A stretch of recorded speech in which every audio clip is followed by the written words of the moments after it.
Good, beautiful day, and welcome to Hack is Prime, my channel, the only place you can find the journey of Broken to Bulkin. I'm your host, Hack, H-A-C-K. Today we're going to describe the journey of Broken to Bulkin, where it started and where we're at so far. We have a more professional setting to do this in, thanks to the panel network, as you can see, so go check them out on YouTube, give them a shout, like, subscribe. They're helping me out. They've been letting me come on several podcasts and talking BS about entertainment, share my story on a sober panel, so definitely go give them a shout. They also got plenty of other content for you to consume. Go check out the panel network. Anyway, as I was saying, this is the only place you can find the journey of Broken to Bulkin. It is a journey of mental and physical reformatting. It's essentially, I was looking for a way to complete a dream, my childhood dream. And along the way, I fell into alcoholism, depression, obesity, and it eventually all caught up with me after more than a decade. It finally caught up to me. January 2025 of 2021, I was in an automobile accident where I rolled my F-250 approximately 300 feet into a field. I walked 50 feet from that accident, allegedly, where I collapsed face down in the snow after my femur broke in half. From there, a police officer found me. He called an ambulance, of course. They could not take me to Chicago. That would have been the easiest or the best trauma center to get me to, but they could not get me there that night because there was a blizzard or approaching blizzard. So they transferred me down to Kankakee, Illinois, and then from there to Carl Care Trauma Center. I stayed there for a month in a coma, and during that time in a coma, I experienced a lot. I was not just offline, and those are going to be video topics for another day, but I did see my life through another's eyes. I seen different outlooks of my life and how I had broken certain bones and had organ failures and other realities. And then it all came to conclusion when I was at Purgatory. I hung out there for a while, and then I got brought back to this reality where I woke up approximately a month later after the accident.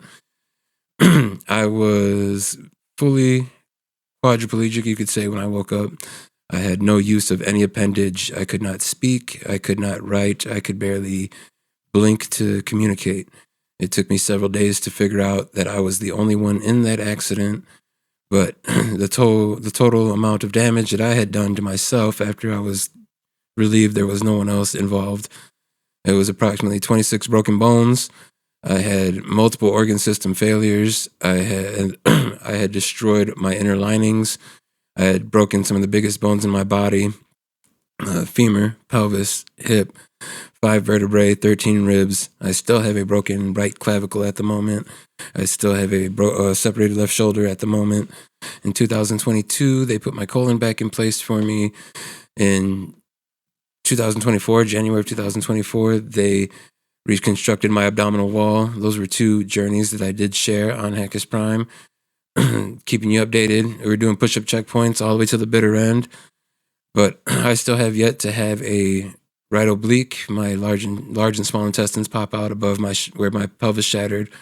So I'm still waiting for them to have things in order to get my right oblique reconstructed. After every surgery they've done, I've had to wait approximately a year for everything to get into its appropriate place before we assessed another surgery. But from there, it was a long journey after I realized how much I had fully gone through.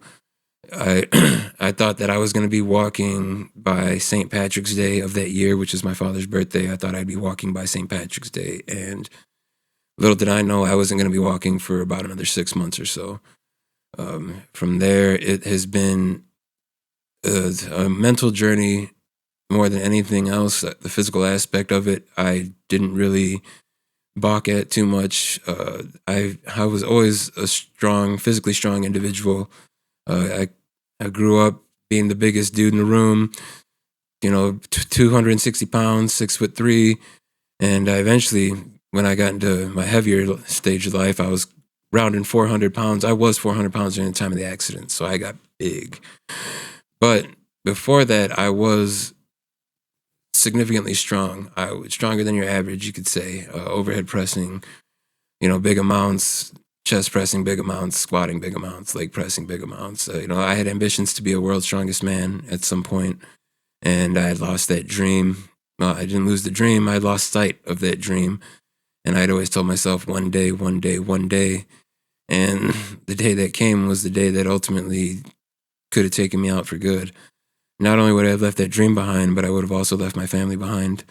My mom, my dad, stepdad, my daughters, sons, my significant other. I almost left them all behind, and that's still something that I feel like I'm repairing and getting through, managing to have a better relationship with all of them and show them how much I appreciate being here now after everything I've gone through. So the journey of Broken to Bulkin is not just physical, it's also mental. There was a lot of things that stopped me from achieving my dream, and yeah, that was me, but it was also my mentality. Huge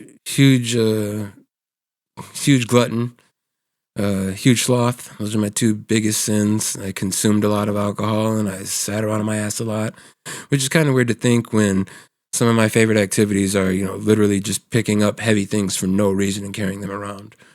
But because of, alcoholism, I had lost sight of things and didn't have any real direction.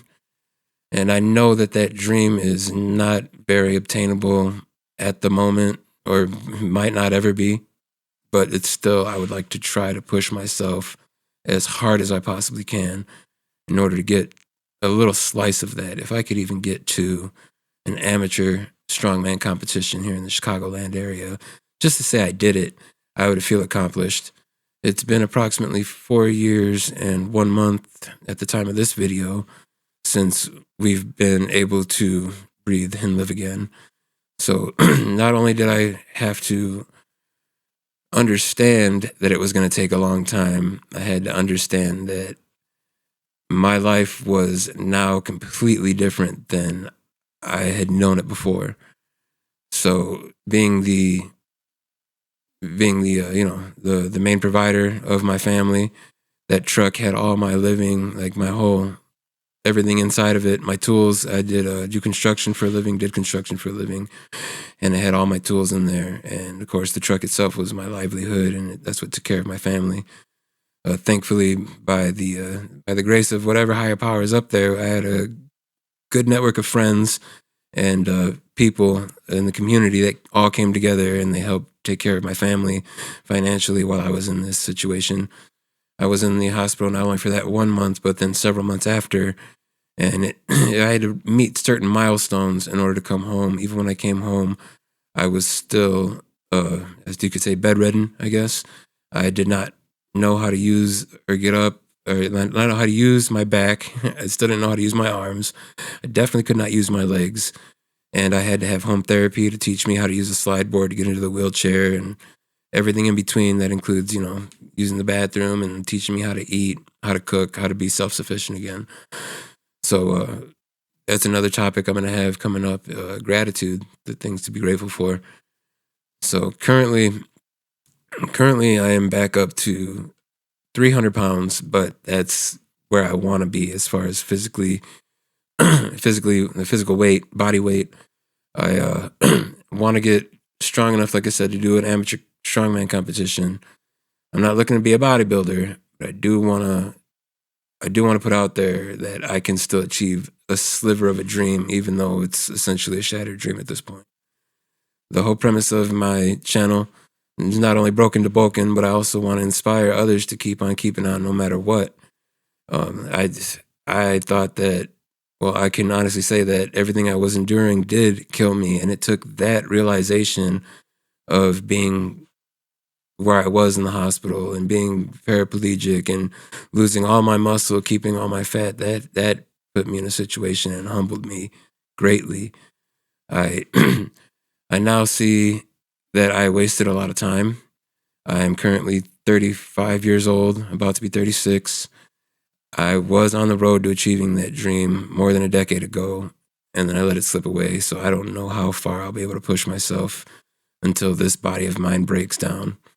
But I will push it until something finally gives out, and then we'll move on to the next project, next career, next path in life. But for now, the journey of Broken to Bulkin, keep on keeping on no matter what. No matter what you've gone through mentally, physically, you can do it. And sometimes it's hard to get up and get back on that horse. Sometimes it's hard to pull yourself up by the bootstraps. And I think people take that the wrong way sometimes. But you're the only one who can help yourself. And you're the only one who can push yourself through things.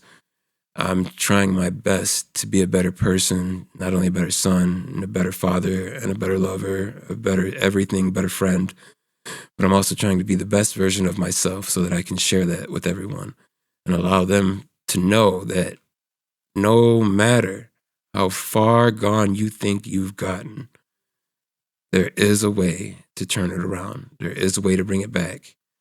And I want to be proof of that. And if I can't be the world's strongest man up there with the Brian Shaws and the Eddie Halls and the Magnus Magnusons, like if I can't be up there with them, then I'll be one of the strongest men that you'll ever know mentally to get back up from what I've gone through. I don't got too much else here to say. This is, like I said, a more professional setting, a little bit better explanation of the journey of Broken to Bulkin. So whatever you have got going on, keep on keeping on. Get up, get out, go do something positive for yourself. As always, much love to all our one.